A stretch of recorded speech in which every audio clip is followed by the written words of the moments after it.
अतिथियों, आइए आज हम लोग TGT, PGT, UGC, assistant professor और इसके तरह की तमाम प्रतिस्पर्धी परीक्षाओं हेतु संपन्न हुए संज्ञा विवेचन आदर्श प्रश्न पत्र के संबंध का स्पष्टीकरण अवलोकित करने का यत्न करें। पूर्व की भांति आज भी शनिवार के दिन 30 जुलाई 2022 को ऑफलाइन और ऑनलाइन दोनों ही माध्यमों से संज्ञा विवेचनम विषय पर प्रश्न श्रृंखला संपन्न की गई। ध्यातव्य है यह प्रश्न श्रृंखला पूर्णतया कल्पित और विभिन्न वर्षों में आए हुए प्रश्नों की स्थिति पर आधारित होती है। प्रयास ये अवश्य होता है कि इसके माध्यम से आगामी परीक्षा में प्रतिस्पर्धियों को बहुत राहत मिले,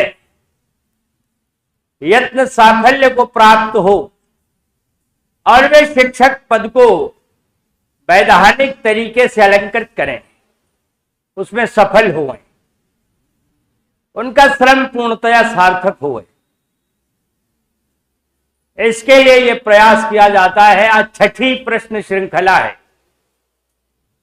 मैंने सबसे पहले व्याकरण पक्ष को ही लिया था, क्योंकि विद्यार्थियों की मनः स्थिति का अवगमन करते हुए ये निर्णय लिया था कि पहले लगातार 7 श्रृंखलाएं व्याकरण पर करवा दी जाएं। शनिदेव की कृपा रही, उनके दिन से ही इसका आरंभ हुआ। आज 6 प्रश्न श्रृंखलाएं पूरी हो गईं, परंतु खिन्नता है कि अभी भी बहुत सारे अतिथि इस बात से अनवगत रह गए हैं, क्योंकि कुछ के कल भी दूरभाष, कुछ के आज सवेरे भी सर परीक्षा होती है क्या सर, ऑनलाइन हम नहीं जुड़ पा रहे हैं। एक फोन तो अभी अभी आया 10 मिनट पहले।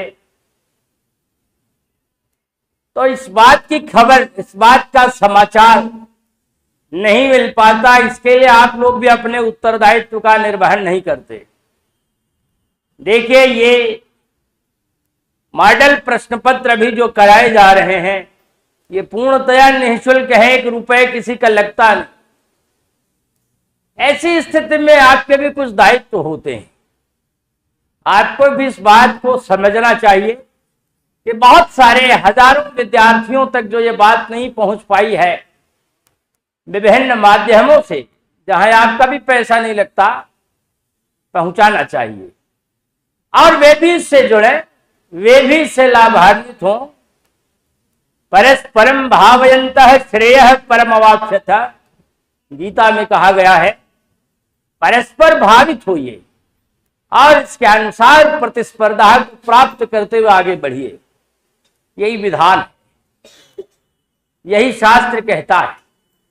तो सही सिद्धांत पर चलने का प्रयास कीजिए। अपने दायित्व को आप संभालिए और अपने दायित्व को मैं संभालने का यत्न करता हूं।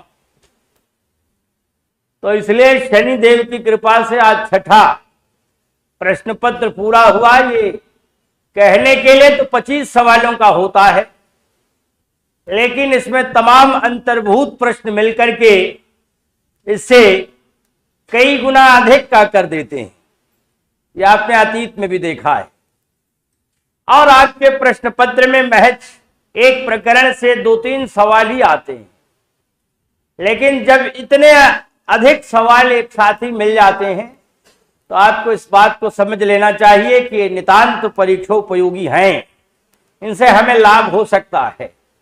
इधर एक दिन एक बालिका का मैसेज अंकित था यूट्यूब पर कि गुरुजी, शाब्दिक क्लिष्टता बहुत रहती है। सवाल इस बात का है कि अगर हम अपनी भाषा के शब्दों को ही क्लिष्ट मान बैठेंगे तो हमें प्रश्नों का अर्थ ही नहीं समझ में आएगा, क्योंकि हम अभ्यास ही नहीं करेंगे। हम तो सरल शब्दों की खोज में चल पड़े हैं, और जब केवल उसकी खोज में ही चल पड़े हैं तो फिर समस्या ये है कि आजकल प्रश्न पत्र तो संस्कृत माध्यम में हो रहे हैं, तो फिर अगर हम 2-4 सवाल भी नहीं समझे तो इतने से ही तो सिलेक्शन फाइनल हो जाता है।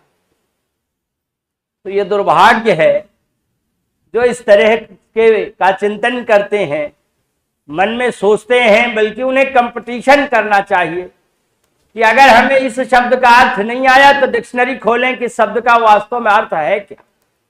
अरे ऐसा करते करते धीरे धीरे हम बहुत सारे शब्दों का अर्थ जान जाएंगे। अभी कम से कम 2-2.5 महीने तो है ही परीक्षा का। चयन बोर्ड ने अभी स्पष्ट किया कि जो पेपर में कुछ प्रकाशित हुआ था खबर के रूप में कि अगस्त में परीक्षा होगी, वह पूर्णतः असंगत है, गलत है। इससे आपने व्यंग्य निकाल लिया होगा कि अगस्त में परीक्षा कम से कम नहीं होनी है। जो भी संभावनाएं हैं कम से कम 2 महीने बाद की ही हैं।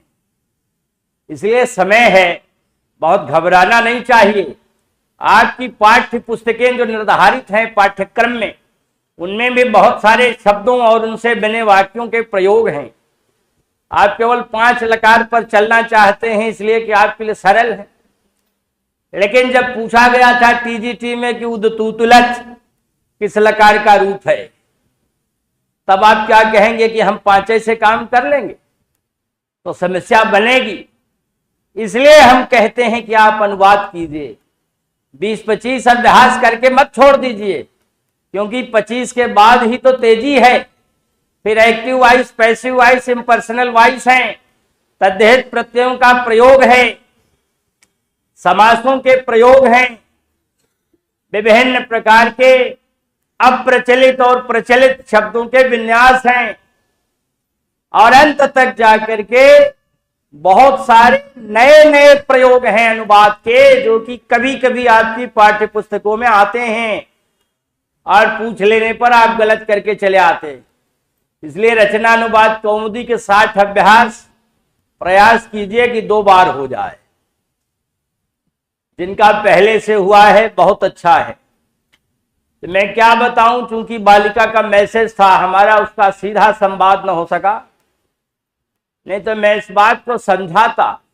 मैं भी जानता हूं, मैं सरल भी पढ़ाना जानता हूं, लेकिन मैं जानबूझ करके ये काम करता हूं कि ट्रैक ऐसा लिया जाए कि सिलेक्शन हो जाए।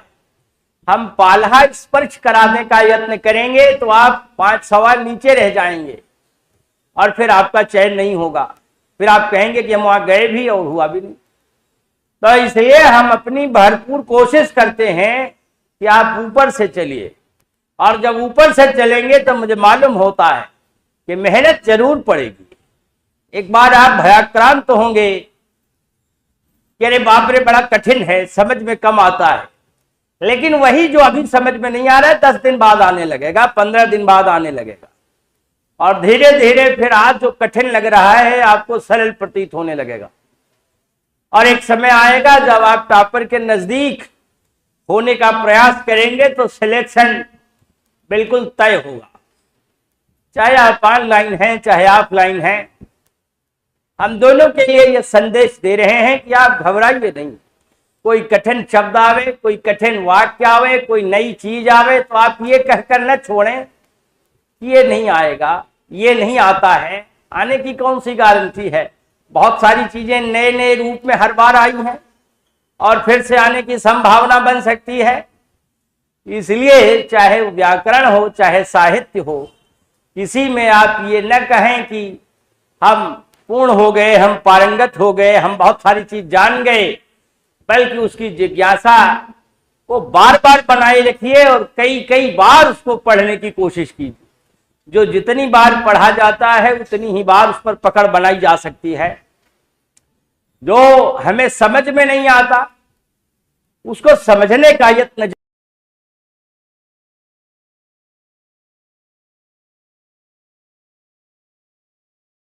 बनाना है, तो समझना भी बेहद आवश्यक है।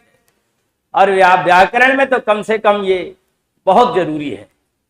तो इन बातों का विशेष रूप से ध्यान रखिए। इसलिए इस बात को मैंने कह दिया कि क्लिष्टता से भागिए नहीं, वही क्लिष्टता बाद में सरलता में बदल जाएगी और जब आपका चयन हो जाएगा तो आप बहुत प्रसन्न होंगे। जैसे कि हमारे पुराने विद्यार्थी आते रहते हैं। अभी पिछले शनिवार को अचानक एक विद्यार्थी आया, मैं भी नहीं जानता था, मैं उसका नाम भी भूल गया, लेकिन अचानक आया और जब आकर के कहा कि 4 जगह मेरा चयन हुआ तो मैं भी धन्य हो गया कि 4 जगह उसका, और कहा कि आप ही बीज रूप हैं। तो मुझे इतनी प्रसन्नता हुई कि कई दिन उसकी बात मुझे याद रही। तो ऐसा क्यों हुआ है? ऐसा इसलिए हुआ कि भाई लगातार उसने मेहनत की हमारे साथ, साल 1.5 साल 2 साल जुड़ा रहा। मैं ये नहीं कहता कि आप हमारे पास 3 महीने के लिए आइए और हम पंडित बना देंगे, कभी नहीं कर पाएंगे। हम तो कह देते हैं, कभी कभी यहीं कुछ विद्यार्थी अभी महीने भर 20 दिन 15 दिन पहले आए तो भी मैंने कहा कि भाई अब 2.5 महीने में क्या कर लोगे? अगर पहले 1 बार 2 बार परीक्षा दिया है तो बहुत अच्छी बात है, लेकिन बिल्कुल नए हो तो समस्या होगी। इसलिए कम से कम आना है तो 1 वर्ष लेकर आइए, और जब 1 साल लेके आएंगे तब आप चाहे जहां की परीक्षा में बैठेंगे सफलता प्रायः सुनिश्चित होकर जाएगी। तो टाइम लगता है किसी चीज में, तब जाकर के सफलता निश्चित रूप से प्राप्त होती है। आज मुख्य रूप से हमें प्रश्न पत्र को हल कराना है और इसी की चर्चा करनी है, लेकिन 2 बिंदु हमारे मन में थे, इसलिए 1 बिंदु की बात तो हो गई। दूसरे बिंदु की बात यह है कि विद्यार्थी संस्कृत वाले न जाने कितना आर्थिक रूप से कमजोर हो गए हैं। ये बात अक्सर आती रहती है, फोन पर बराबर करते रहते हैं। हिंदी वाले नहीं कमजोर हुए, अंग्रेजी वाले नहीं कमजोर हुए, अन्य विषयों के नहीं कमजोर हुए, यहाँ वाले इतने ढीले और कमजोर हो गए हैं कि इनके पास 5,000 8,000 10,000 भी नहीं होता, जो कि संस्थान के खर्चे के रूप में याद आता है। अच्छी चीज पाने के लिए निश्चित रूप से कुछ अच्छा खोना पड़ता है। भी आप कपड़ा पहनते हैं, आप भोजन करते हैं, आप मकान का किराया देते हैं, तो निश्चित रूप से अध्ययन करना अगर आपके मूल में है तो किताब भी खरीदना और अध्ययन भी करना, दोनों के लिए क्यों नहीं खर्च करने का मन बनाते। लोग सोचते हैं कि यूजीसी में तो 10,000 लग रहा है, पीजीटी में 7,000 ऑनलाइन लग रहा है, तो हम 1500 में क्यों न कर लें। तो ये बात भी एक सबल बिंदु के रूप में हुई।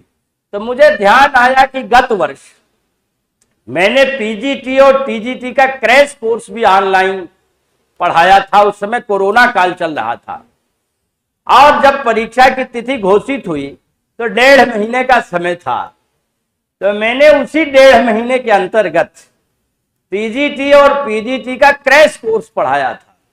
वह क्रैश कोर्स यद्यपि तीव्रता में, लेकिन सिलेबस के क्रम से ये सारी चीजें उसमें A to Z, सारा साहित्य और सारा व्याकरण मैंने पढ़ा दिया था।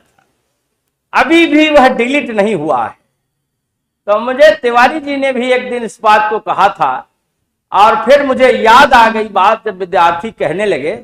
तो जो भी जहां भी ऑनलाइन है, जिनके पास आर्थिक समस्या है, हमारे उस कोर्स को जो महज 1,000 का टीजीटी और 1,200 रुपए का पीजीटी रहा है, यही रहा तिवारी जी।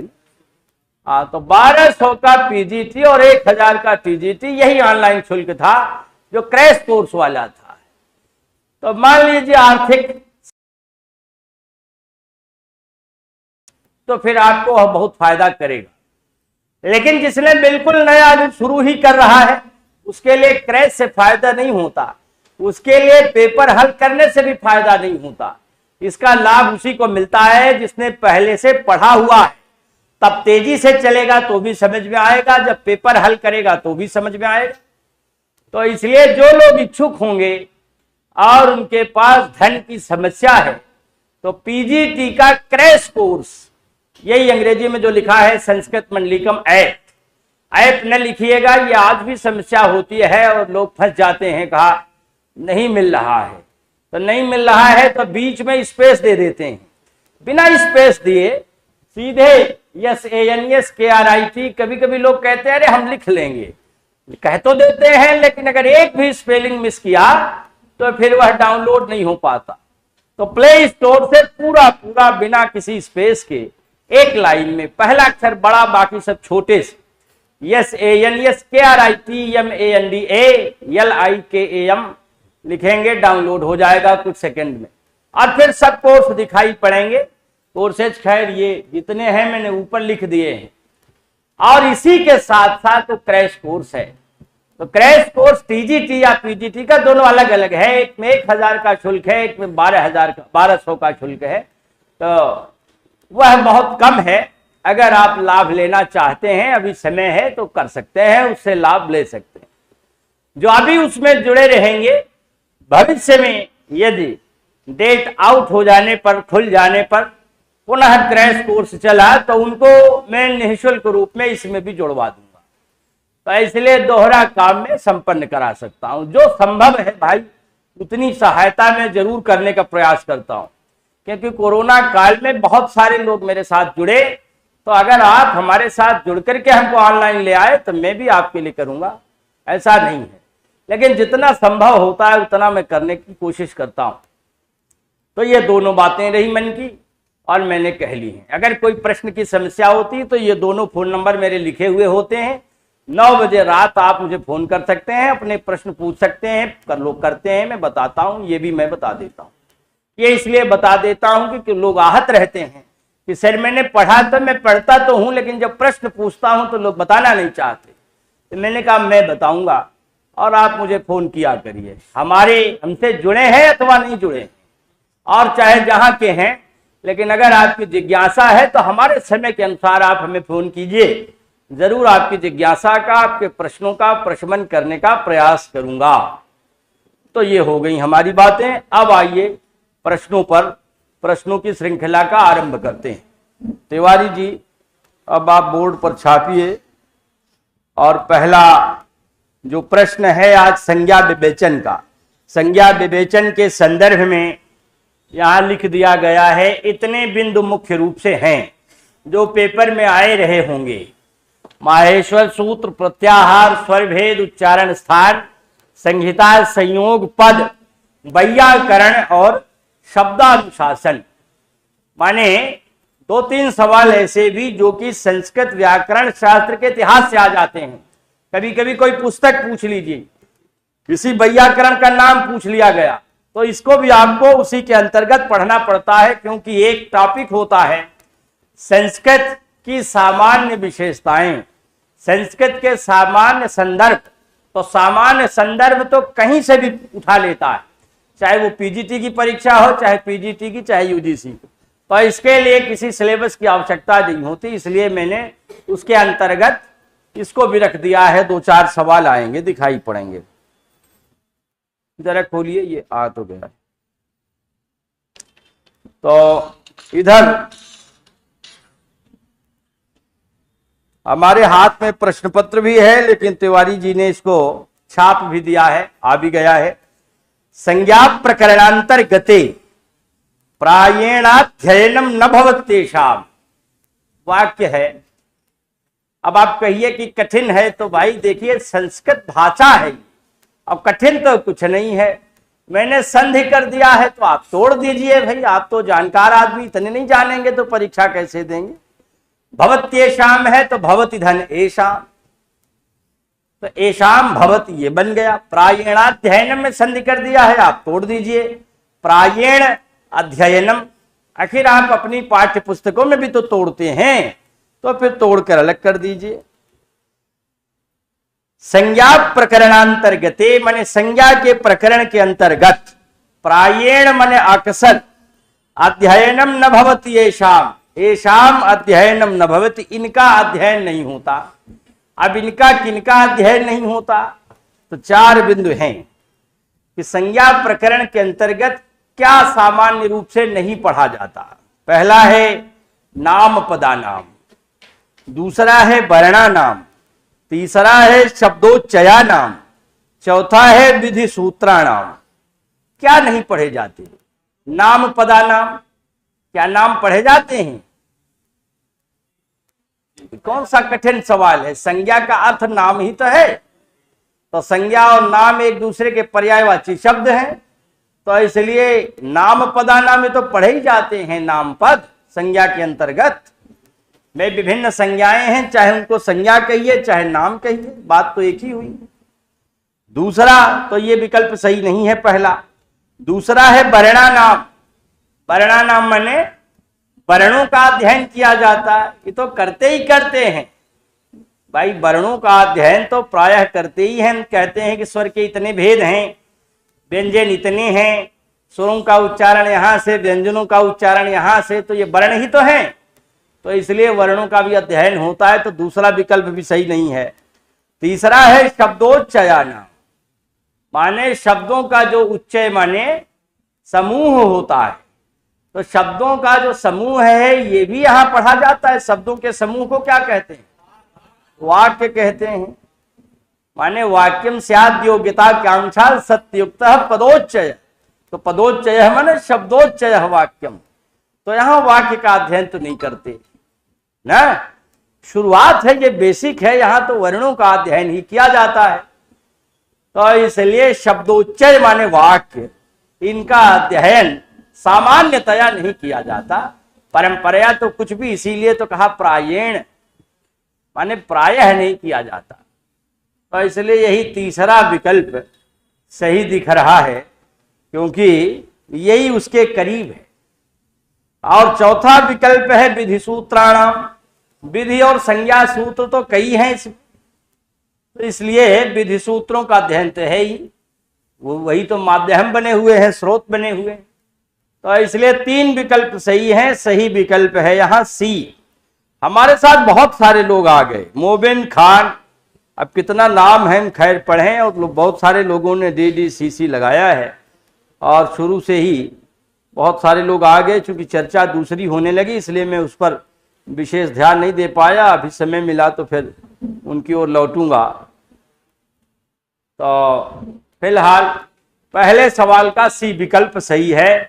तिवारी जी दूसरा विकल्प, संज्ञा प्रकरणांतर्गते प्रायेण अध्ययनम न भवति येषाम। अब इसके साथ ये जानते ही हैं कि ज्ञा धातु से सम उपसर्ग लगाकर अंग प्रत्यय करने पर संज्ञ शब्द बनता है, और फिर स्त्रीत्व की विवक्षा में ताप प्रत्यय लगाया जाता है तो संज्ञा शब्द बनता है।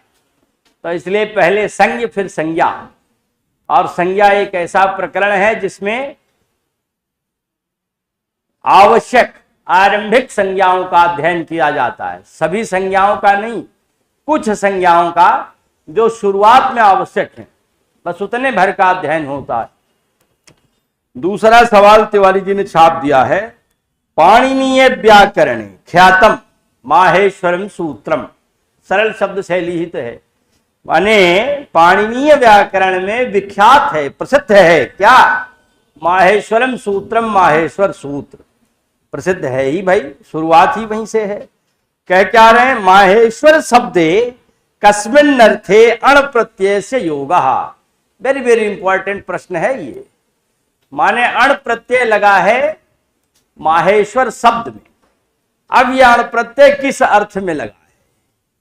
पहला है अपत्यार्थे, अपत्य माने संतान, संतान के अर्थ में। दूसरा है किसके अर्थ में? छोटा छपा है इसलिए शेषार्थे, शेषार्थे माने शेष के अर्थ में, माने संबंध के अर्थ में। तो यहां संबंध भी नहीं है विवक्षित, अन्य अपत्य माने संतान ही है। उत्पत्त्यर्थे, उत्पन्न होने के अर्थ में, उत्पन्न भी नहीं मानते, वैयाकरण कहते हैं शब्द नित्य हैं, उत्पन्न मान लेंगे तो उनका विनाश हो जाएगा। और ये शब्द तो ब्रह्म है, जब ब्रह्म है तो ब्रह्म जिस प्रकार अविनश्वर है उसी प्रकार से ये भी अविनश्वर है, ये हमेशा बने रहते हैं। शब्द ब्रह्म की अवतारणा की गई है व्याकरण शास्त्र में। इसलिए तीसरा विकल्प है आगतार्थे, आगत अर्थ में, प्रकट अर्थ में, प्रस्तुत करने के अर्थ में, इस अर्थ में आया हुआ है अण प्रत्यय। तो ये आगत अर्थ में अण प्रत्यय आया है। पीजीटी में भी एक बार पूछा गया है, एक बार असिस्टेंट प्रोफेसर में भी पूछा गया है। तो ध्यान रखिएगा कि आगत अर्थ में यहां अण प्रत्यय लगा हुआ है माहेश्वर शब्द में, महेश्वर शब्द से। अब ये जब पढ़ाता हूं संज्ञा प्रकरण तो सारा डिटेल देता हूं। महान चासो ईश्वर है महेश्वर इति कर्मधारय समास, कर्मधारय समास बनता है। फिर महेश्वर शब्दात आगतार्थे अण प्रत्यय से योगे कृते सति माहेश्वर इति प्रातिपदिकम निष्पद्यते। तब फिर जो बनाना हो सूत्रम के अनुसार बनाना हो तो नपुंसकलिंग बना लेते हैं, माहेश्वरम सूत्रम। सूत्र शब्द नपुंसकलिंग में आता है। तो ये हो गया, यहां तीसरा विकल्प दूसरे सवाल में सही है। तीसरा सवाल तिवारी जी, तीसरा सवाल है हलंत्यम अस्ति। हलंत्यम क्या है? एक तो सूत्र है, ये आया हुआ है आपके संज्ञा प्रकरण में, बिल्कुल बेसिक में, शुरुआत में ही आया है। तो हलंत्यम अस्ति संज्ञा सूत्रम, विधि सूत्रम, परिभाषा सूत्रम और अधिकार सूत्रम। हलंत्यम किस प्रकार का सूत्र है? सूत्र कितने प्रकार के हैं? संज्ञा च, परिभाषा च, विधि नियमेव च, अतिदेशोधिकारश्च। बहुत बढ़िया। तो कौन सा सूत्र है? संज्ञा सूत्र है। ये बता रहा है हलंत्यम माने अंत्यम हल, जो अंतिम व्यंजन है उसकी इत संज्ञा हो जाती, तो इत नाम की संज्ञा बता रहा है, लिहाजा संज्ञा सूत्र हो गया। तो इसलिए यहां अंत्यम और हल दोनों प्रथमा विभक्ति के एक वचन के शब्द हैं। यहां हल विशेष्य है और अंत्यम विशेषण है। तो अंतिम हल माने अंतिम व्यंजन की इत संज्ञा हो जाती है, और जिसकी इत संज्ञा होती है उसका लोप हो जाता है। तो कौन सा विकल्प सही है? पहला वाला, ए संज्ञा सूत्रम। अगला सवाल तिवारी जी चौथा, काशिका कारो वर्तते। काशिका कार कौन है? बहुत बढ़िया। 7वीं शताब्दी में जयादित्य बामन उत्पन्न हुए थे और उन्होंने अष्टाध्यायी के सूत्रों की व्याख्या के प्रसंग में ग्रंथ लिखा, टीका लिखी, उसी का नाम है काशिका। और ये काशिका कहीं कहीं बहुत महत्वपूर्ण है, जहां नियमों की स्पष्टता कम है, पाणिनि कात्यायन पतंजलि से काम नहीं हो पा रहा है, तो ऐसे जगहों पर काशिका ने बड़ा काम किया है। ये 7वीं शताब्दी का टीका ग्रंथ है, बड़ा महत्वपूर्ण है, प्रायः पूछा जाता है। व्याकरण शास्त्र के 10-12 ग्रंथ ही बहुत विख्यात हैं और उन 10-12 ग्रंथों में काशिका का भी नाम है। तो ध्यान रखिएगा, ये इंपॉर्टेंट है, इसलिए मैंने यहां दे दिया। काशिका कारो वर्तते, सी विकल्प सही है, जयादित्य। मधु पाठक ने सी कहा है, ज्योति गौतम ने सी कहा, सरल संस्कृत कोई संस्था है उसने सी कहा, शतार्थी त्रिपाठी ने सी कहा, प्रिया सिंह ने सी कहा, बहुत सारे लोगों ने सी कहा। सब सी कहने वाले लोगों को धन्यवाद। अगला सवाल है तिवारी जी 5वां, कहां गए? अच्छा लगा है, 5वां है एतेषु उपदेशो नास्ति। छपा तो नहीं, अभी हमारे में नहीं आया। तो कहा एतेषु उपदेशः नास्ति, इनमें कौन ऐसा है जो उपदेश नहीं है। खैर देखिए, यहां एक में एक से ज्यादा सवाल मैंने कहा था, तो यहां देखिए काशिका कारो के अलावा पतंजलि ने क्या लिखा है? महाभाष्य। इसी स्थान पर उसको भी जान गए। हरिदत्त ने क्या लिखा है? कौन मंजरी? पद मंजरी लिखा है हरदत्त ने, हरदत्त शास्त्री। बहुत बढ़िया है ये पद मंजरी, ये भी इंपॉर्टेंट है। भर्तृहरि ने क्या लिखा है? वाक्यपदीयम। सब व्याकरण के ग्रंथ हैं, बहुत बढ़िया। आप लोगों से बड़ी प्रसन्नता है भाई, हमारे ऑफलाइन के विद्यार्थी बिल्कुल दहक रहे हैं, तो इसलिए मैं समझ रहा हूं कि तैयारी इनकी अच्छी है। तो इस प्रकार एक में 4 सवाल हुए। अगला है तिवारी जी उपदेशो नास्ति, एतेषु उपदेशो नास्ति, में उपदेश कौन सा नहीं है? उपदेश की परिभाषा क्या है? उपदेश आद्योच्चारण। ये जरा वहां से कुछ गड़बड़ है क्या, ज्यादा हो गया है क्या पहले? तो कहा एतेषु उपदेशः नास्ति, रहने दो, मैंने यहां थोड़ा कम किया। एतेषु उपदेशः नास्ति, इनमें कौन सा उपदेश नहीं है? तो अब उपदेशः आद्योच्चारणम कहा गया है। आद्य से क्या तात्पर्य है? पाणिनि कात्यायन पतंजलि मुख्य रूप से। आद्यानाम महर्षिणाम आचार्याणाम यदुच्चारणम स उपदेश। उपदेश शब्द पुल्लिंग का है, इसलिए स उपदेश, वह उपदेश है। तो आद्य महर्षियों का उच्चारण उपदेश कहलाता है। अब उपदेश हैं कितने? धातु सूत्र गणों आदि वाक्य लिंगानुशासनम आगम प्रत्ययादेशा उपदेशा प्रकीर्तिता। जिन्हें न याद हो ये भी याद कर लें। केवल सूक्ति और श्लोक ही अपनी पाठ्य पुस्तक से गा गा करने से काम नहीं चलने वाला है। ये सभी इंपॉर्टेंट है, इनसे सवाल उठते हैं।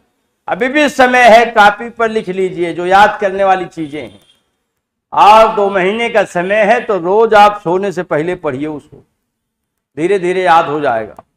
प्रत्ययः वाक्यम आगमः और निर्णादि ही कौन सा सही है? क्योंकि उणादि प्रकरण है जिसमें पहला प्रत्यय उण माना जाता है। उण आदि प्रत्ययों से संदर्भित होने के कारण उणादि नाम का एक प्रकरण ही है। और यहां उणादि नहीं कह रहे हैं, बल्कि निरुणादि ही, माने जिसमें उणादि प्रकरण निकल गया है। तो ऐसा तो है नहीं, क्योंकि वहां है क्या है? धातु सूत्र गण उणादि वाक्य लिंगानुशासन आगम प्रत्यय आदेश। तो इस तरह से सारी चीजें इसमें है, उसमें उणादि भी है और ये कह रहे हैं निरुणादि। तो यही चौथा वाला विकल्प गलत है, माने इस विकल्प के हिसाब से वो सही है, बाकी 3 लागू हो रहे हैं। प्रत्यय वाक्य और आगम ये सभी उपदेश हैं, लेकिन निरुणादि उपदेश नहीं है। तो यहां चौथा विकल्प परफेक्ट है। अगला सवाल तिवारी जी, हलंतर्गते व्यंजनानाम संख्या विद्यते। हल के अंतर्गत व्यंजनों की संख्या कितनी है? यह सवाल पहले भी आ चुका है, कोई नया सवाल नहीं है। चैन बोर्ड का यह आया हुआ पका पकाया सवाल है कि व्यंजनों की संख्या कितनी है। तब हिंदी में आया था, अब संस्कृत में आता है। विद्यार्थियों को जब हिंदी में बड़े आसानी से सरल सरल छांट छांट कर पढ़ा दें, तब नहीं कहेंगे कि क्लिष्ट हो गया है, खूब प्रसन्न होंगे, अब भीड़ भी बढ़ा देंगे। लेकिन जब उनके उपयोग की चीजें पढ़ाई जाती हैं तो बाप रे बड़ा कठिन है। तो इसलिए भाई हम उनका अकल्याण नहीं करना चाहते, झोली भरने का उद्देश्य नहीं है। तो इसलिए चाहे उन्हें सरल लगे चाहे कठिन, जो यथेष्ट है वही बातें बताई जाती है। ये आया हुआ सवाल है, लेकिन उस समय सरल हिंदी में आया था। और ये थोड़ा सा 4 विकल्प यहाँ पर संस्कृत की संख्या में लिख दिए गए हैं। अब संस्कृत की संख्याएं तो आपसे पूछी जाती हैं, लिखित में भी पूछा गया था और इंटरव्यू जहां है पीजीटी आदि में वहां भी पूछा जाता है कि आप अपने रोल नंबर की संस्कृत बता दीजिए। तो 4 विकल्प हैं। हलंतर्गते माने व्यंजनों के अंतर्गत, हल प्रत्याहार के अंतर्गत व्यंजना नाम संख्या, व्यंजनों की संख्या विद्यते है। कितनी है? पहला है 39, एक जिसमें कम है ऐसा 30 माने 29, 29। दूसरा है द्वात्रिंशत, द्वात्रिंशत माने 2 जिसमें अधिक है ऐसा 30 अर्थात 32। तीसरा है एकोनचतुस्त्रिंशत, एक जिसमें कम है ऐसा 44 का चतुस्त्रिंशत, त्रिंशत माने 30, चतुः माने 4। तो कहा एक जिसमें कम है ऐसा 34। ये सही है क्या? माने कुल व्यंजन 33 माने गए हैं, तो इसलिए इन्होंने कहा एकोनचतुस्त्रिंशत, माने एक जिसमें कम है ऐसा 34 अर्थात 33 33। तो 33 व्यंजन माने जाते हैं। कुछ लोगों ने है को 2 बार गिन लिया था, और चैन बोर्ड की मशीन ने भी पहले गिन लिया था 34, लेकिन बाद में चौखंबा प्रकाशन की पुस्तक से मैंने फोटोकॉपी करवाकर विद्यार्थियों को दिया था। दुर्भाग्य है कि अन्य किसी टीका में 33 नहीं मिलता, लेकिन आप चौखंबा प्रकाशन की अष्टाध्यायी खरीदिए तो उसमें बिल्कुल साफ लिखा है कि हकार 2 बार आए हुए हैं, लेकिन प्रथम हकार की ही गणना की जाती है, द्वितीय की नहीं। अतएव व्यंजनों की समग्र संख्या 3 3 33 है लिखा था। तो चौखंबा से प्रामाणिक कौन सा प्रकाशन है? फोटोकॉपी करवाया, भेज दिया, तो खैर उनकी मशीन ने बदल दिया। माने जिन्होंने प्रश्न पूछा था उन्होंने पढ़ा और पढ़ने के बाद संख्या को बदल दिया, 33 कर दिया, तो इसलिए 33। और वैसे आप गिनेंगे है को 2 बार तो 34 हो जाएगा। तो यहाँ तीसरा विकल्प सही है। चौथा है एकोत्तर त्रयस्त्रिंशत्, एक जिसमें ज्यादा है ऐसा 33, माने इसका भी अर्थ 34 हुआ। चाहे इधर से कान पकड़िए चाहे उधर से, लेकिन अगर आप अनुवाद जानते हैं तभी ये सारी चीजें कौन देता है? अनुवाद। अगला सवाल तिवारी जी, तो इसका तीसरा विकल्प सही है छठे का। 7वां सवाल है उकालोच्छ्रस्व दीर्घ प्लुतः इत्यस्मिन् उकालः पदे कः समासः। बड़ा महत्वपूर्ण सूत्र है ये, बहुत बार पूछा गया है। हमने कहा ना स्वर वाला भी होना है, हमने पहले माहेश्वर हो गया, फिर प्रत्याहारों पर हलंतर्गते हो गया, और फिर स्वर भेद। तो ये उच्च उच्च उच्च इति वह कौन सा समास है? अरे भाई क्या बात है, अरे यार पहले एक एक हराई, धीरे धीरे। उच्च उच्च उच्च, जब 3 बार च च च आया कौन सा समास बनता है? इति वह द्वंद्व समास बना। इतरेतर, तीनों अलग अलग हुए, तीनों उ आ गए व में, तो इसलिए इति द्वंद्व है, ये द्वंद्व समास हो गया। और फिर उसके बाद क्या? वह कालः यस्य सः उ कालः, इसी को आपके की वृत्त में लिखा है वाम कालः इव कालः यस्य सः अच। तब कौन सा समास बना? बहुब्रीहि बना। तो पहले द्वंद्व बना और उसके बाद बहुब्रीहि बना। तो ये अनुक्रम से चलिए ना, लेकिन माना जाएगा अंतिम वाला। अंतिम में कौन सा है? बहुब्रीहि समास। तो इसलिए घबराइए नहीं, बहुब्रीहि समास ही सही है। तो इसलिए प्रथम विकल्प सही है, बहुब्रीहि। उकालोच्छ्रस्व दीर्घ प्लुतः इत्यस्मिन् उकालः पदे कः समासः। तो अब देखिए व्याकरण है, ये एक दूसरे से कनेक्टिविटी बनाता है, जुड़ाव बनाए रखता है। पढ़ रहे हैं हम सूत्रार्थ, लेकिन उसमें समास भी आ रहा है, उसमें संधि भी आ रही है, तो सबको देखना पड़ता है। जैसे एक बार एक लड़की आई पढ़ने के लिए, उसने कहा सर हम पीजीटी पढ़ेंगे।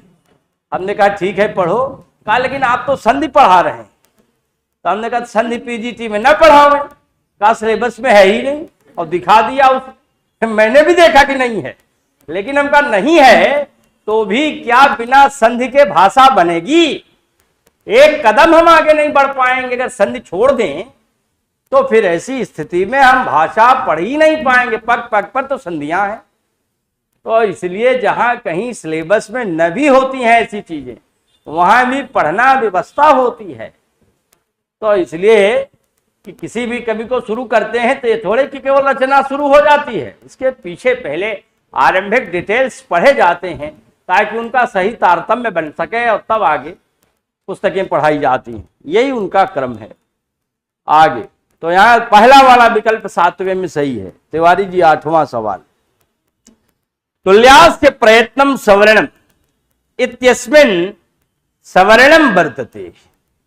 का तुल्यास्य प्रयत्नम सवर्णम, ये बड़ा प्रसिद्ध सूत्र है और इसमें सवर्ण है। सवर्ण क्या है? यहाँ तुल्यास्य प्रयत्नम सवर्णम कहता है तुल्यवास्य प्रयत्नो यस्य तत्, माने तुल्यौ बराबर हैं आस्य प्रयत्न, आस्य माने मुख और प्रयत्न माने बल, जोर, फोर्स का उच्चारण स्थान और आभ्यंतर प्रयत्न जिनके तुल्य माने बराबर हैं।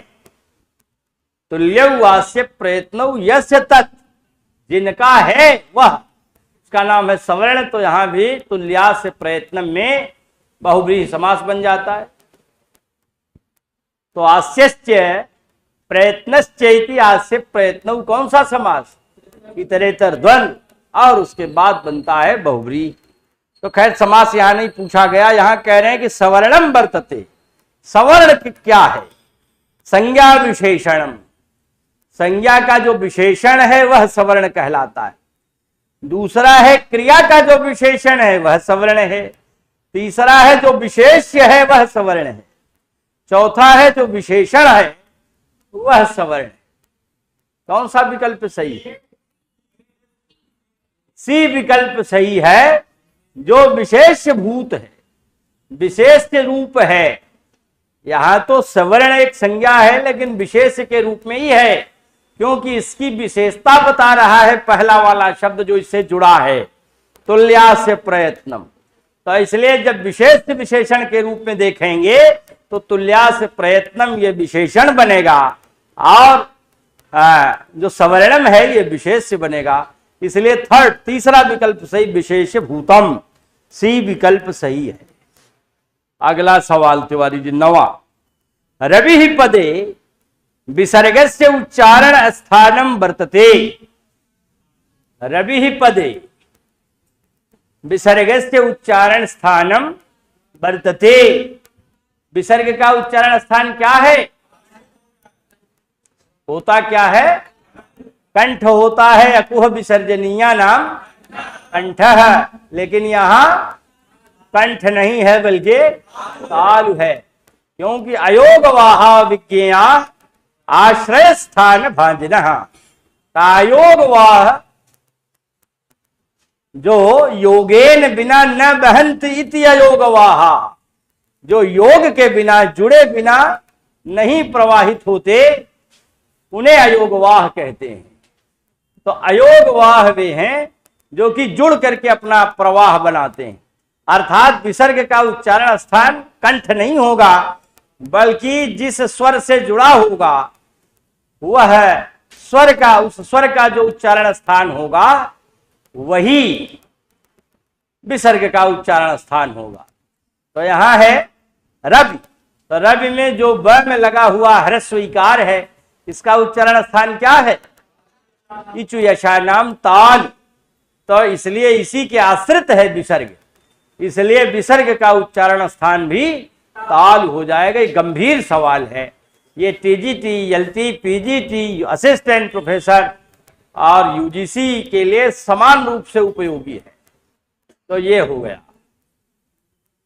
अभी यहां दे दीजिए इसको, अच्छा खींच लीजिए।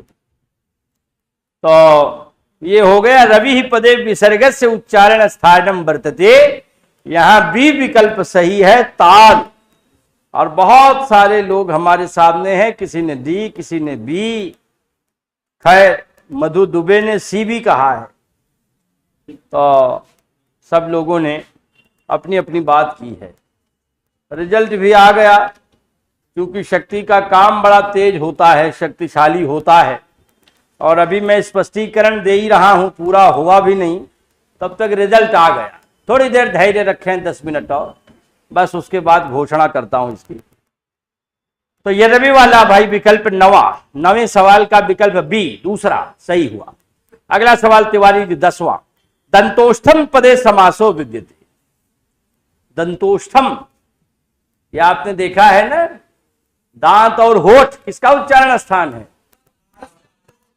ये वैसे आया था दूसरे रूप में टीजीटी में कि निम्नलिखित में से वकार का उच्चारण स्थान क्या है। इसलिए कि एक ही ऐसा व्यंजन है जिसका 2-2 उच्चारण स्थान, वह का, बाकी का एक ठो है। तो बकारत से दंतोष्ठम माने दांत और होठ दोनों है। अब जिनके दांत टूट जाते हैं तो बेचारों का मसूड़ा, अब आज नहीं आजकल तो दांत लग जाते हैं, पुरानी बात कर रहा हूं, जब टूट जाते थे तो मसूड़े ही मजबूत हो जाते थे, कठोर हो जाते थे। तो मसूड़ा और ओष्ठ दोनों का साथ लेकर के वह का उच्चारण करते थे, अन्यथा समस्याएं आती थी। तो यहां कह रहे हैं कि दंतोष्ठम पदे समासः कह, यहां संधि भी होती है। दंत और ओष्ठ कौन सी संधि? पररूप संधि का प्रयोग होता है। वो तोष्ठयो समासे वा, ये वार्तिक है कात्यायन का, वो तोष्ठयो है समासे वा इति वार्तिके नत्र पररूपता विद्यते। पररूप माने बाद वाला रूप, एक तरफ अ है दूसरे तरफ ओ है, तो दोनों के स्थान पर ओ प्रभावी हो गया, तो दंतोष्ठ बन गया ना। अन्यथा वृद्धि संधि होती तो दंतौष्ठ भी बनता, अब वो भी बनता है, इसलिए पररूप संधि वैकल्पिक होती है। तो लेकिन यहां तो संधि नहीं पूछा, यहां तो वह नहीं पूछा, यहां तो समास पूछ लिया। तो दंतोष्ठम पदे समासो विद्यते कर्मधारय है केवल है द्वंद्व बहुव्रीहि, कौन सा समास है? द्वंद्व, द्वंद्व समास है। दंताश्च ओष्ठौ च, दो है ना, एक काट लिया तो क्या उच्चारण कर पाओगे? नीचे वाला थोड़ा मोटा है, ऊपर वाला थोड़ा पतला है, लेकिन यह है कि दोनों ही महत्वपूर्ण है। तो यहां ओष्ठौ और दंताह मान एक दांत से थोड़ा उच्चारण होता है, सब महत्वपूर्ण होते हैं 32। तो इसलिए दंताश्च ओष्ठौ च इति दंतोष्ठम, यहां समाहार द्वंद्व है, माने एकत्रित कर दिया गया है। तो ये हो गया दंतोष्ठम, यहां द्वंद्व, तीसरा विकल्प सही है भाई। चौथा अगला सवाल, अगला माने 11वां सवाल तिवारी जी, ह्रस्वस्य आकार से यथार्थ प्रयत्न का, माने ह्रस्व आकार का यथार्थ प्रयत्न कौन सा है?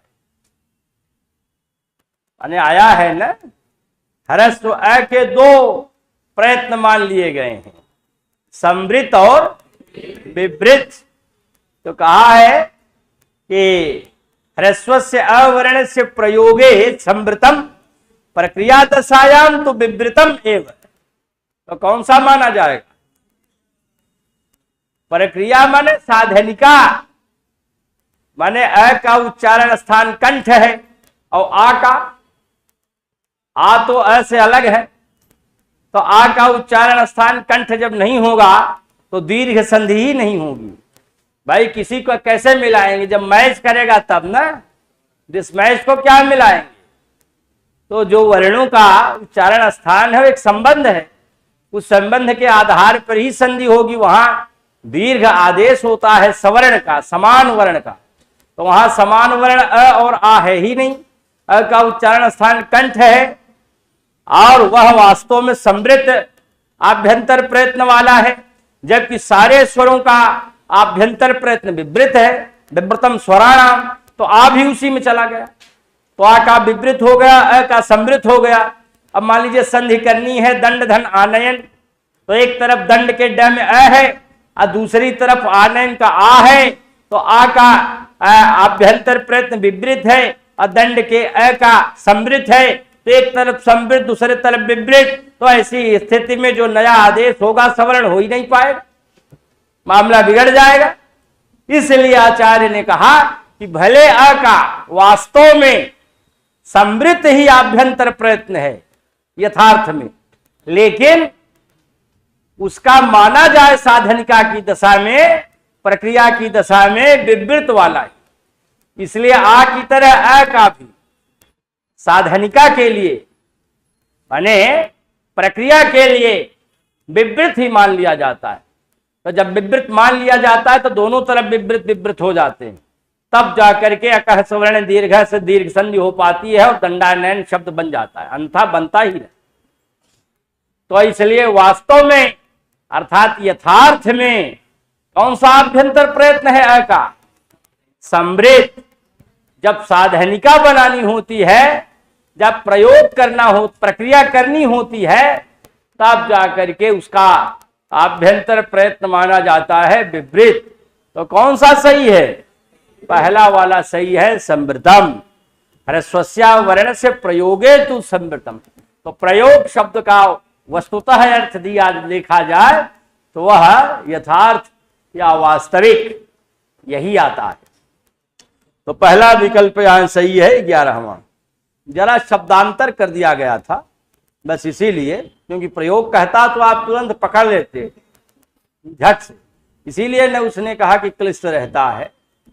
तो क्लिष्ट इतने है, क्लिष्ट का मतलब आपकी जो बुद्धि है वह जब तक रगड़ नहीं करेगी तब तक आपको व्याकरण आएगा नहीं सही, और आप हमेशा परेशान रहेंगे। और जब कभी हमको फोन करेंगे तो कहेंगे गुरुजी व्याकरण वही ले डूबा, तो हम क्या करेंगे? तो इसलिए व्याकरण के साथ आप लड़िए, संघर्ष करिए थोड़े, और बाद में वही जो आज कठिन लग रहा है सरल लगने लगेगा। आगे आइए, अनुदित सवर्ण से चाप प्रत्यय, ये बड़ा वाला सूत्र बड़ा महत्वपूर्ण है, संज्ञा प्रकरण का सूत्र। अनुदित सवर्ण से चाप प्रत्यय इत्यस्मिन् सूत्रे, इस सूत्र में अप्रत्यय है इत्यस्य संबद्धता केन सह दृश्यते। अप्रत्यय शब्द लगा हुआ है, इसकी संबद्धता किसके साथ द्योतित होती है? अनित्यनेन माने अण, इसके साथ उदित्यनेन माने उदित के साथ, अणुदिदाभ्याम सह अण और उदित दोनों के साथ, न केनापि सह अथवा इनमें से किसी के साथ भी नहीं। तो कहेंगे अण के साथ, न उदित के साथ नहीं होता, ये केवल अण के साथ होता है। कभी कभी विद्यार्थी भ्रांत हो जाते हैं, विद्यार्थियों की बात छोड़ दीजिए जनाब, अध्यापक भी भ्रांत हो जाते हैं।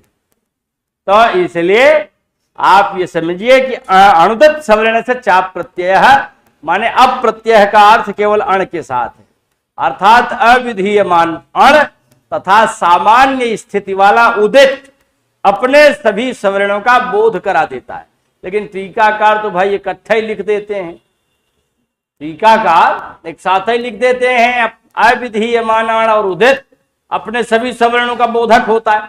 अविधीयमान को दोनों से साथ लगा लिया जाता है ना।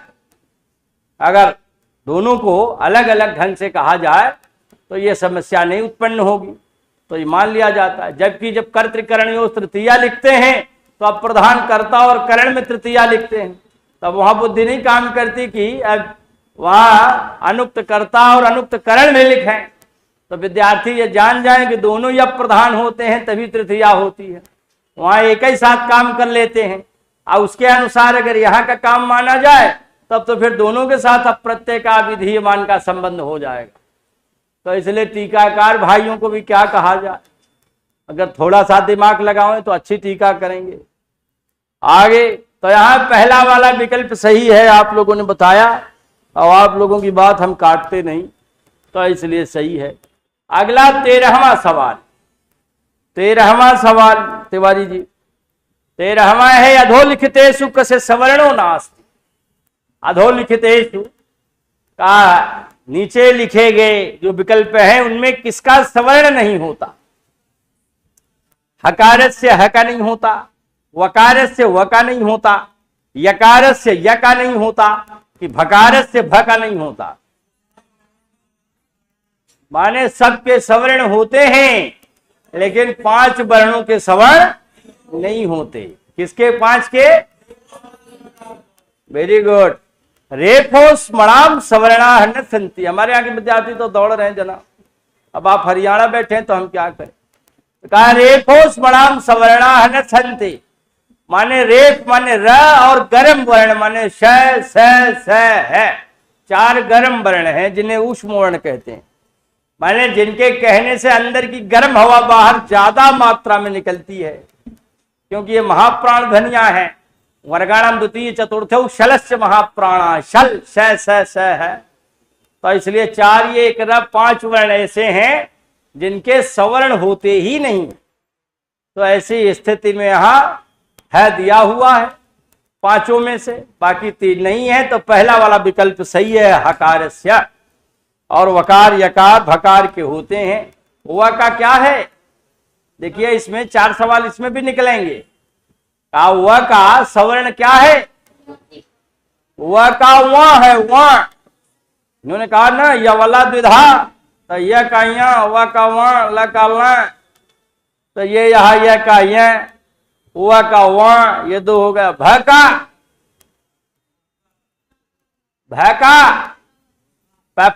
मैं पांचों भाई खड़े हो जाएंगे खट से ना, माने ये एक ही साथ व्युत्पन्न हुए हैं ना, तो कहा नहीं कि सब आ गए, तो यही उनकी सवर्णता है। तो ये 13वें का पहला वाला विकल्प सही है। आगे आया 14वां सवाल तिवारी जी। 14वां माने परह, बीच में डाट डाट डाट आगे दिया संहिता, रिक्त स्थानम पूरयत, रिक्त स्थान भरिए। तो परह के बाद छोड़ दिया, क्या भरा जाएगा? सन्निकर्षः भरा जाएगा। बहुत बढ़िया, लेकिन यहां तो है ही नहीं। संयोगः वर्णाः पदम नैतेषु कोपि, तो कौन सा विकल्प सही? नैतेषु कोपि। एकता ने कहा नैतेषु कोपि, तो ये चौथा विकल्प सही होगा। तो परह सन्निकर्षः, संहिता में सन्निकर्ष नहीं छपाए, इसलिए चौथा विकल्प सही नैतेषु कोपि। अगला है कृत्स्नमिदं पदे संयोग संज्ञा विद्यते। कृत्स्नम पद है, कृत्स्न, तो कृत्स्नम में कौन सा संयोग संज्ञक है? अब यहां सब था ना, उच्चारण स्थान संहिता, उसके बाद संयोग का नंबर आया, तो सब बारी बारी से सवाल भी हैं। तो आगे है कहा पहला कृत्स्नमित्यस्य, पूरे कृत्स्न की तो संयोग संज्ञा होती नहीं। फिर तय साहित्यो, केवल दुई तो है इसमें, इनकी भी नहीं होगी। मकारस्य, कृत्स्नम में अंत में म है, उसकी जो दी की होगी तय स न इत्येषा, इन तीनों वर्णों की होगी। कृत स्न तय स न, तीन ठो व्यंजन, ये तीनों व्यंजन एक साथ जुड़ गए, इन तीनों का नाम संयोग पड़ेगा। तो ये चौथा विकल्प सही है डी। अगला है सुप्तिगंतम पदम इत्यस्मिन् संज्ञा सूत्रे कः समासः। सुप्तिगंतम पदम, इस संज्ञा के सूत्र में, ये संज्ञा का अंतिम सूत्र वरदराज लक्ष्य सिद्धांत कौमुदी में दिया है। सुप्तिगंतम पदम, तब क्या होगा? कौन सा यहां समास बनेगा?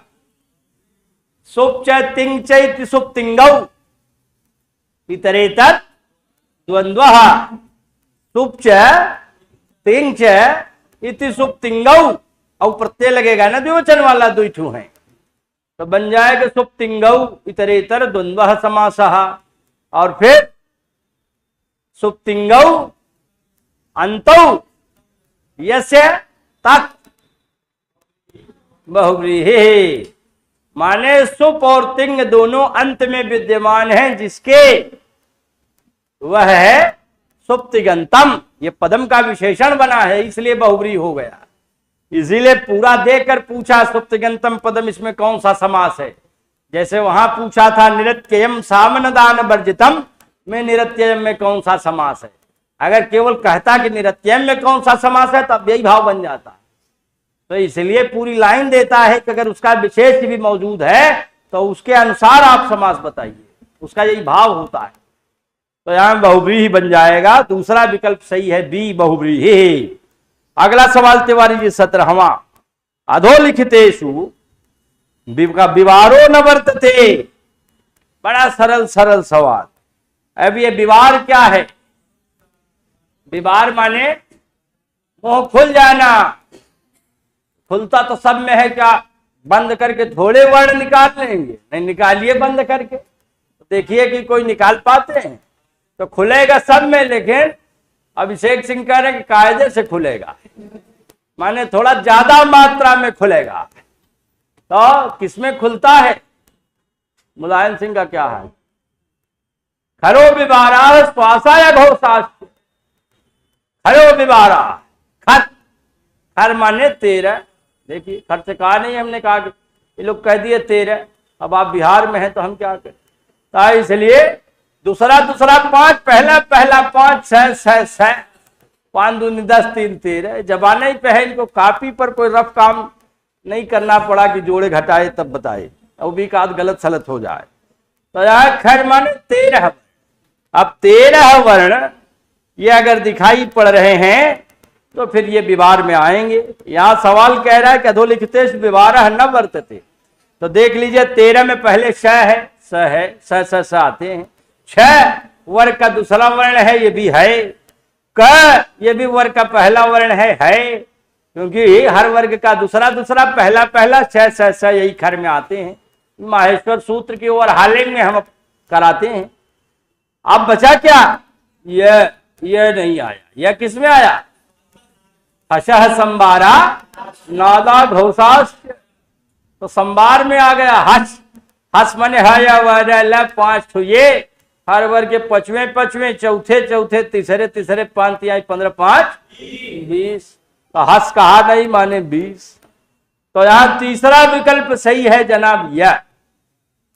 और फिर 18वां सवाल तिवारी जी, निम्नलिखितेषु सवर्ण संज्ञा न भवति। सवर्ण संज्ञा किसकी नहीं होती?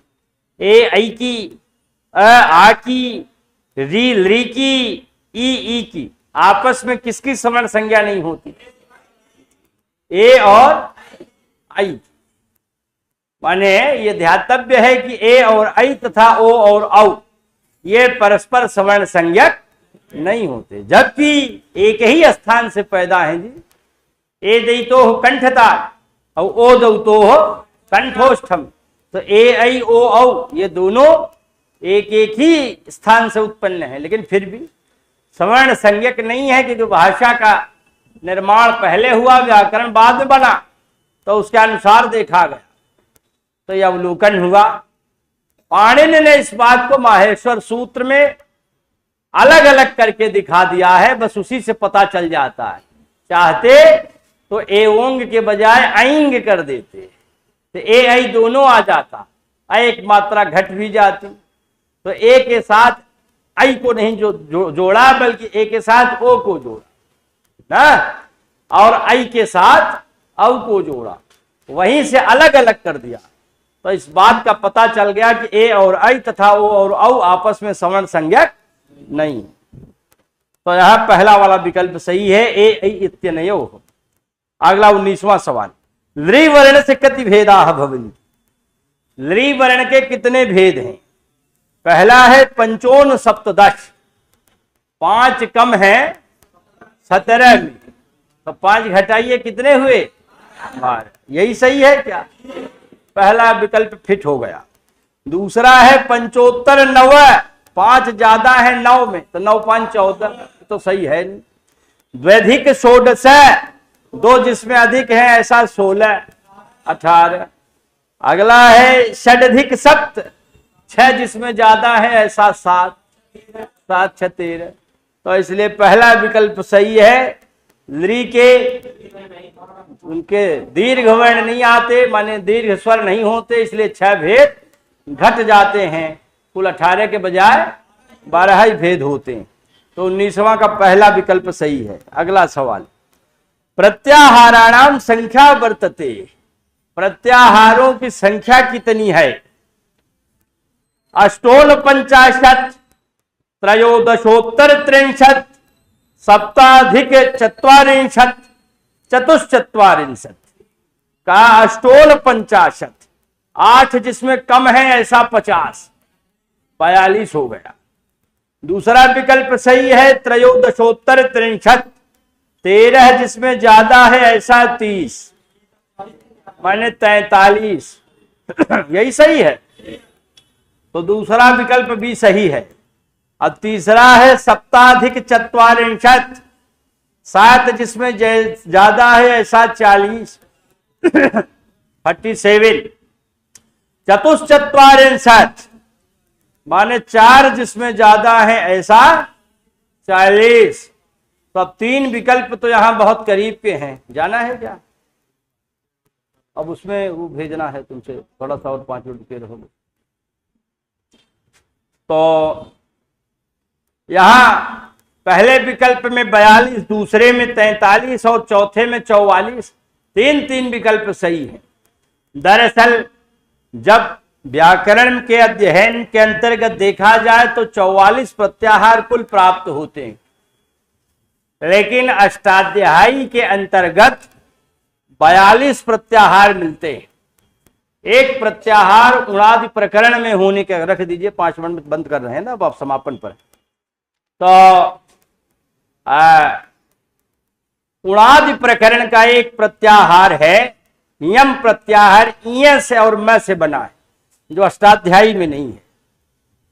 तो इसलिए उणादि प्रकरण बहुत पुराना प्रकरण है, ये चला आ रहा था अन्य आचार्यों के मत से। तो उसमें यम प्रत्याहार है जो अष्टाध्यायी से बाहर है, और दूसरा प्रत्याहार चय है जो वार्तिक पाठ में आया हुआ है, वो भी अष्टाध्यायी से बाहर है। तो यम और चय ये आपके संधि में भी आया है, चयो द्वितीया शरि पौष्कर रसादेरिति वाच्यम, तो इसलिए वहां चय आया है। अब चय और यम ये दोनों भी पढ़े जाते हैं, और 42 में जोड़ लिए जाए तो 42 तो 44 प्रत्याहार वास्तव में बनते हैं। कुछ लोग र को प्रत्याहार नहीं मानते, तो जब नहीं मानते तो 41 प्रत्याहार मानते हैं पुराने लोग। लेकिन पाणिनि अष्टाध्यायी के अनुसार अगर र को भी मान लिया जाता है तब जाकर के ये संख्या ठहर जाती है 42। इसीलिए श्रीधरानंद शास्त्री घिल्डियाल जैसे बड़े दर्जे के विद्वानों ने उसकी संख्या 42 ही मानी है। लेकिन यहां मशीन मानती है टीजीटी के परिप्रेक्ष्य में बाबूराम सक्सेना की किताब को, इसीलिए मैंने दिया इसको, क्योंकि ये विवादित था, पहले भी आ चुका है, इसलिए मैंने इसको समझाने के तौर तरीके के आधार पर दिया है। तो इसलिए जब टीजीटी का सवाल आएगा तो आप 43 लिखिएगा 43। तो 43 के अंतर्गत र प्रत्याहार को स्वीकार करने के साथ साथ चय को भी मान लेते हैं। अब लिख दिया उन्होंने, यम को नहीं माना जबकि मानना चाहिए था। चौखंबा प्रकाशन की पुस्तकों का अध्ययन करेंगे तो आपको पूरा 44 मिलेगा, और अगर आप भैमी व्याख्या भीमसेन शास्त्री का अध्ययन करेंगे तो भी आपको 44 मिलेगा। तो इसलिए पीजीटी और यूजीसी असिस्टेंट प्रोफेसर के ध्येय से जो प्रत्याहार है उनमें 2 ये भी परिगणित किए जा सकते हैं, लेकिन टीजीटी के ध्येय से 43। सामान्य रूप से किसी भी परीक्षा में पूछे जाने पर 43 ही 43 ही काम करता है। अब 42 का समय पुराना हो चुका है, तो नई नई ये सब पुस्तकें या परीक्षाएं हो रही हैं, उनमें ज्यादातर मैंने जो देखा है वो 43 ही माना जाता रहा, तो इसलिए 43 रखिएगा 4-3। तो यही विकल्प सही है। राजेश त्रिपाठी ने बताया 20वें नंबर के सवाल का बी विकल्प दूसरा सही है। 21वां सवाल, 21वें में इद विधायिनी सूत्राणि कति, इद विधायिनी सूत्राणि कति, इसका अर्थ बता दीजिए जरा सा। हाँ, इत संज्ञा का विधान करने वाले सूत्र कितने हैं? Very good. अभी अनुवादक करने वाले बता पाते हैं, तो इसलिए झट से बता दिया, और जो नहीं करते वो 4-5 दिन करते हैं साल भर में, तो क्या बता पाएंगे, वो पकड़ ही नहीं पाएंगे। अब यहां विधाई विधायिनी विधायिनी रूप चला, असूत्रम सूत्रे सूत्राणि रूप चला, नपुंसक लिंग का दोनों को मिला दिया। इत अलग है लेकिन बाद में वह था, इसलिए त की जगह द हो गया, तो ईद विधायिनी हो गया, इत को ईद हो गया। ईद विधायिनी माने ईद संज्ञा का विधान करने वाले सूत्र कितने हैं? 5, 6, 7, 8। बड़ा सरल सवाल है, 6 ठू हैं, तो इसलिए बाबूराम सक्सेना का सवाल है। तो यहां 6 ठू सूत्र हैं संज्ञा विधायक। पहला है उपदेशे जन्माशयकृत, आपकी संधि में आया। फिर दूसरा है बिल्कुल जुड़ा हुआ हलंत्यम, तो ये दोनों तो आपके संधि और संज्ञा के प्रकरण में ही आ गए। बाकी तीसरा है आदिनिटुडवः, चौथा है शह प्रत्ययस्य, 5वां है लशक तद्धिते, 6ठा है चुटु। तो यही 6 ठू हैं। अब इनके साथ जिनकी संज्ञा होती तस्य लोपः से उनका लोप हो जाता। ये संज्ञा विधायक नहीं है, भले जुड़ा है, तो 6 एक 7, और 8वां जो इस संज्ञक को रोक लेता है, अवरोध कर लेता है, 8वां न विभक्त तुसमा, या अवरोधक सूत्र है। तो कुल 8 ठू कनेक्ट हैं, जुड़े हैं, लेकिन है 6 ठू इस संज्ञा विधायक। तो यहाँ 6 है, माने दूसरा विकल्प सही है बी। तिवारी जी अगला सवाल, सातवां क्या, तसलोप विख्यात है, लेकिन वो संज्ञा विधायक नहीं है, माने जो भी संज्ञक है उनका लोप करता। हाँ आई है, वो आपके अंतर्गत आया है, संज्ञा के प्रकरण के अंतर्गत ही तो आया है। आगे 22वां सवाल, वार्तिक संख्या वर्तते कात्यायन ऋषि है। कात्यायन ऋषि के अनुसार वार्तिकों की संख्या कितनी है? ये भी बाबूराम सक्सेना, बड़ा सरल सवाल है। केदारनाथ तिवारी कह रहे हैं थोड़ी स्पीड बढ़ाएं सर, बस बढ़ा दिया, आप 2-3 ठो हैं और तुम तो विलुप्त तो हो गए हो, तो यहाँ क्या बढ़ाएं, अकेले सत्येंद्र बैठे हैं और तुम पता नहीं कहाँ चले गए। केदारनाथ तिवारी, तो वार्तिक संख्या वर्तते कात्यायन ऋषि है, माने कात्यायन ऋषि के अनुसार वार्तिकों की संख्या कितनी है? त्रिसहस्रम 3000, चतुःसहस्रम 4000, पंचसहस्रम 5000, षट्सहस्रम 6000। कितनी है? 5000।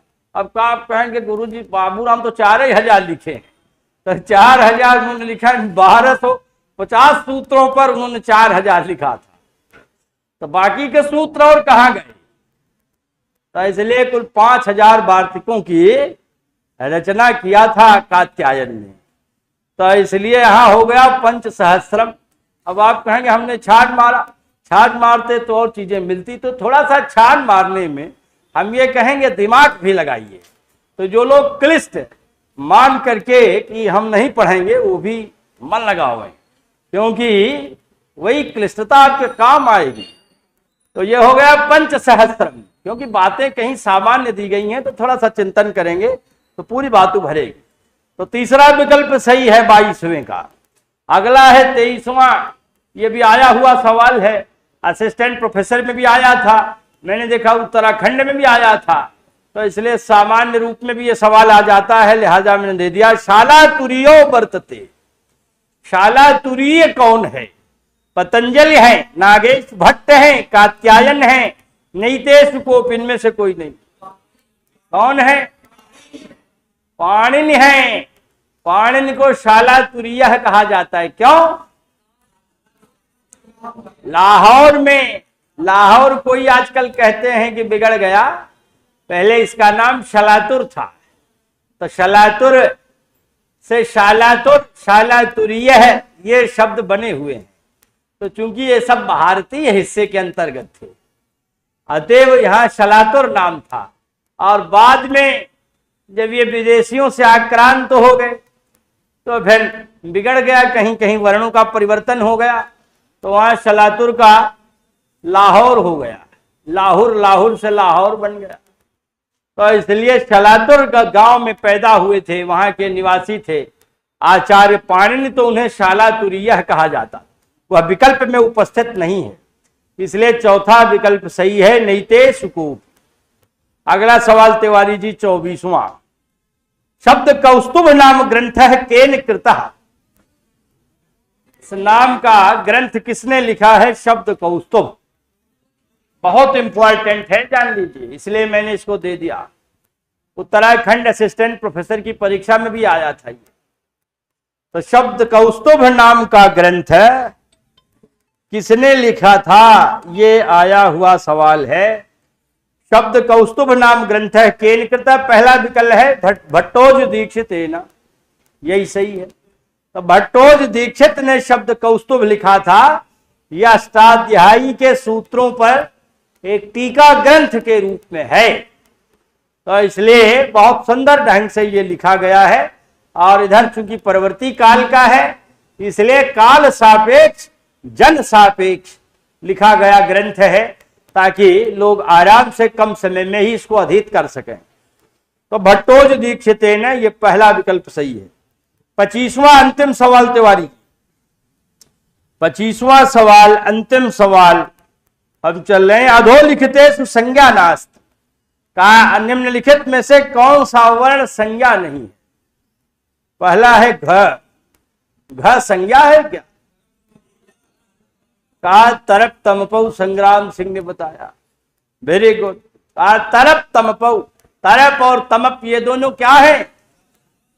ये दोनों प्रत्यय हैं। तो प्रत्यय है, सुपरलेटिव डिग्री में लगता है तमप, सर्वोच्चता बतानी होती है तो तमप, और आधिक्य बताना होता है तो तरप। तो इसलिए दो की तुलना में जिसको वरीय बताया जाता है उसमें तरप, और किसी को सर्वोत्तम बताया जाता है तो तमप।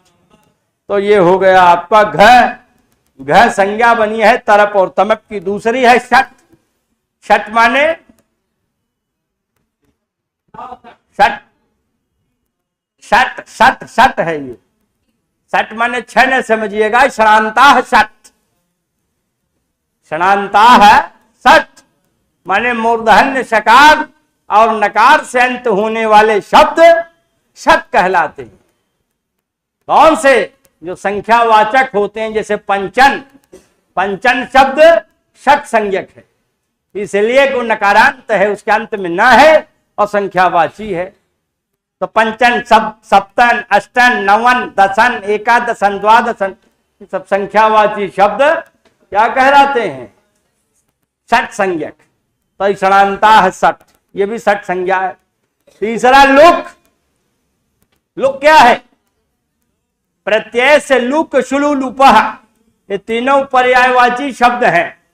लुक, शुलु, लुक, अलोप। तो लोप को लुप भी कहते हैं। तो लुप, शुलु और लुप ये तीनों पर्यायवाची शब्द हैं। प्रत्यय से लुक, शुलु, लुपह, ये पकड़ पकाया सूत्र है। तो यहां पर लुक संज्ञा है। और की कोई संज्ञा नहीं है, बल्कि की एक ठो प्रत्यय है जो विभिन्न शब्दों में लग जाता है, पुल्लिंग का रूप बनाता है। अभिषेक सिंह कह रहे हैं। तो इसलिए यहां डी विकल्प जो की है ये संज्ञांतर्गत नहीं है, तो इसलिए यही विकल्प यहां पर परफेक्ट है, चौथा वाला डी विकल्प। तो इस प्रकार से भाई ये कुल 25 सवाल हो गए और 25 सवाल पर हमारी आपकी बातचीत संपन्न हो गई। तो आगे के लिए भी बाप रे एकता भागी, कहीं जाना है दर्शन उर्शन करने क्या तुम्हें? सावन चल रहा है, दवा लेनी है बाप, तो दवा भी बहुत जरूरी है। अब चलिए इधर देखिए, प्रकरण चल रहा है तो बहुत सारे लोग हमारे साथ जुड़ गए। जरा मेरिट बता दें, बस 2 मिनट का ठहराव। और स्मृता पांडे, स्मृता पांडे कहाँ है? स्मृता पांडे, स्मृता पांडे को मिला है 100 अंकों में से 85 अंक। यहाँ माइनस मार्किंग भी रहती है, तो इसलिए उसके प्रभाव से भी इनको जो है केवल 15 अंक इनके कटे हैं और 85 अंक इन्हें हासिल हुए। तो भाई पहली पोजीशन है, इन्हें बहुत बहुत धन्यवाद स्मृता पांडे को। और उसके बाद दूसरे नंबर पर हवलदार यादव जी, इनको दूसरी पोजीशन हासिल हुई है। ये हवलदार भी हमारे बड़े पुराने विद्यार्थी हैं और पिछली बार ये होते होते रह गए थे। इनके साथी अनिल कुमार यादव थे, वो हो गए सेलेक्ट। ये बेचारे भरना के चक्कर में गड़बड़ा गए थे, लगभग 10 सवाल ये नहीं भर पाए थे। पकड़ लिया कापी, जैसे आज श्यामा पांडे की हाल थी, तो मुझे याद आ गई हवलदार कि ये अंत में पकड़े रह गई और भरती रही। तो भाई यहाँ तो ठीक है कि पकड़े रह गई, लेकिन भाई वहां जहाँ परीक्षा देनी है ये तो छद्म परीक्षा है, तो इसलिए सावधान रहिए बराबर समय के प्रति। अब हम उस विद्यार्थियों के मूर्ख ही कहेंगे, भले उनको खराबे लगे, कि जो पहले केवल निशान लगाते हैं और बाद में भरना शुरू करते हैं। ना, एक साथ भरते चलिए, बाद में आपके पास सोचने उचने के समय नहीं रहता, इसलिए इतना ज्यादा टाइम नहीं होता। एक साथ देखिए, भर दीजिए जो दिमाग में आपके आ जाए, समझ रहे हैं। और जब आपने अध्ययन किया है तो कितना गलत क्या होगा, सब फिक्स है। तो इसलिए सोचिए मत, अन्यथा बेकार चला जाएगा। या बहुत आपको लग रहा है तो उसमें गोला लगा दीजिए सवाल पर, कि बाद में अभी देख लेंगे। गोला लगा रहेगा तो ध्यान रहेगा कि बस 4 पर गोला लगाए हैं, अंत में 4 को सोचना है, इसलिए समय के अनुसार कर डालिए। तो हवलदार यादव जी को भी भाई बहुत बहुत बधाई। इनको 81 अंक मिले हैं, दूसरी पोजीशन है। और इसी तरह निकेश यादव, निकेश बहुत बढ़िया इनका परफॉर्मेंस है। तुम्हारा कौन सा चल रहा है अभी? बीए फाइनल है इनका इलाहाबाद विश्वविद्यालय से, और ये बड़े अच्छे विद्यार्थी हैं। तब सोच लीजिए ये चैलेंजिंग है कि नहीं है, कि हर बार की परीक्षा में फाइट कर रहे हैं व्याकरण में। तो अब आगे इनका जैसे ही जेआरएफ होगा, परीक्षा में भरेंगे तो प्रायः संभावना होगी कि पहले बार में इनका फाइनल। अच्छा, स्मृता पांडे ने भी बहुत बढ़िया कमाल किया। ये हमारे यहाँ बहुत सीधी साधी छात्रा है और अपना समय से आई, समय से चली गई, किसी से कोई मतलब नहीं। जैसे बगल में बैठी है अंजलि, इसका भी यही स्वभाव है। तो फिलहाल ये इन्होंने भी बड़ा अच्छा अंक हासिल किया, 85, मुझे बड़ी प्रसन्नता है। संग्राम सिंह को 3rd पोजीशन मिली। माननीय निकेश यादव और संग्राम सिंह को बराबर अंक मिले हैं, 75 अंक हासिल हुए। तो खैर, संग्राम सभी प्रकार के गुणधर्मों में अच्छे हैं और ये अभी अपने हिसाब से आगे बढ़ रहे हैं, तो बहुत बढ़िया। और मोनिका यादव कहाँ? मोनिका तो हमारे यहाँ से जेआरएफ हो चुकी। अभी मोनिका और मुलायम सिंह यादव अभी कहाँ चले गए? तो ये दोनों विद्यार्थी जेआरएफ हो गए। अभी 4-5 महीने पहले महज जब रिजल्ट आया था, तो ये दोनों ही बड़े अच्छे विद्यार्थी हैं। तो मोनिका जी को 75 अंक मिले हैं, 3rd पोजीशन आई है। इसी तरह से नीरज सिंह, अभिनेश कुमार पाल, अभिनेश काफी दिन बाद आए, कहाँ चले गए थे तुम? 70 अंक इन्हें मिले हैं और इन्हें 4th स्थान हासिल हुआ है अभिनेश पाल को। और इसी तरह से बहुत सारे लोग हैं, शालिनी बर्नवाल, बिंदु यादव, शालिनी बर्नवाल को 5वीं पोजीशन, बिंदु यादव को 6ठी पोजीशन, और तमाम सारे लोगों के बहुत नाम हैं। ये सब उस पर डाल दिए गए हैं, इस पर टेलीग्राम पर मैंने लिख दिया। अभी भी आज भी लोग पूछ रहे थे कि कहाँ है। एक ही नाम से, इसी स्पेलिंग से ये 3 चीजें आए, यूट्यूब चैनल और टेलीग्राम। तो टेस्ट टेलीग्राम पर होता है, स्पष्टीकरण यूट्यूब पर होता है, और रेगुलर वे में स्टडी जो पेड बैच चलता है वह ऐप पर चलता है। तो इसलिए टेलीग्राम भी इसी नाम से खोजेंगे तो फट से मिल जाएगा। जो ऑनलाइन वाले नहीं जानते उनको बता देता हूं। तो हाँ, क्या डालें? अच्छा, लिंक तिवारी जी डाल दिए, तो जिनको समस्या हो लिंक ले लीजिए फट से। और भाई आप लोग भी तो कुछ क्या कहना पड़ता है कि आप जगह जगह पर शेयर करके और विद्यार्थियों का कल्याण कीजिए। मोबाइल सबके हाथों में होता है, तो इसलिए ये न इंतजार किया करिए कि कोई कहे आपसे, अपने दायित्व को स्वयं संभालिए। तो ऐसी स्थिति में ज्यादा से ज्यादा लोगों तक ये बात पहुंचाइए, वे जुड़ें, वे भी इसका लाभ लें। जब हो ही रहा है सार्वजनिक रूप से, तो उसका लाभ मिले। क्या पेपर? तो तिवारी जी डाल दे रहे हैं उस पर टेलीग्राम पर, तो सबका नाम, किसको कितना अंक प्राप्त हुआ है। जो लोग यहाँ ऑफलाइन की परीक्षा में बैठे हैं उनका रिजल्ट यहाँ हो पाता है, आसानी से तत्काल आ जाता है। जो लोग ऑनलाइन रहते हैं, अब उनको तो वहां देख करके ही उनका निर्धारण किया जा सकता है। तो ये अभी टेलीग्राम पर डाल दे रहे हैं, और बाकी सारा स्पष्टीकरण, सारी बातें संपन्न हो गई। बहुत सारे लोग हमारे साथ ऑनलाइन ऑफलाइन जुड़े, और आज भाई समय कम होने के कारण, चूंकि 11 बज चुके और समय पूरा हो गया है, इसलिए हम हमारे साथ ऑनलाइन भी जो लोग जुड़े, हम सबका नाम नहीं ले पाए हैं। तो इसके लिए अब आगे मेरा प्रयास रहेगा कि नाम भी सबका एक बार ले पाएंगे और देख पाएंगे कि किनके क्या कमेंट्स हैं। कभी कभी कमेंट्स भी आवश्यक होते हैं और हम समय निकाल कर यद्यपि आगे देख लेंगे। तो जो भी लोग हमारे साथ जुड़े, सबको बहुत बहुत धन्यवाद और साधुवाद देते हैं। और पुनः ये कहते हैं कि अंतिम श्रृंखला जो 7वीं है, जो 6 अगस्त को होगी, उसका भी विषय निर्धारित है, शब्द रूप धातु रूप पर्यवेक्षणम। तो जो पिछले 20 सालों में आए हुए शब्द रूप और धातु रूप के शब्द हैं, उनका विवेचन, और फिर जो जिनके आने की प्रबल संभावना है जो आपके पाठ्यक्रम में हैं, जो आपकी पुस्तकों में हैं, साहित्य के अंतर्गत जिन्हें पढ़ते हैं, इन सब का अध्ययन आप करके आइएगा और उससे संदर्भित प्रश्न पूछे जाएंगे। तो ठीक है, आज YouTube और ऐप के सम्मिलित चैनल पर इतना ही। शेष बातें हमारी आपकी पुनः होंगी। इन्हीं शब्दों के साथ विराम, और आप सबको बहुत बहुत धन्यवाद, साधुवाद।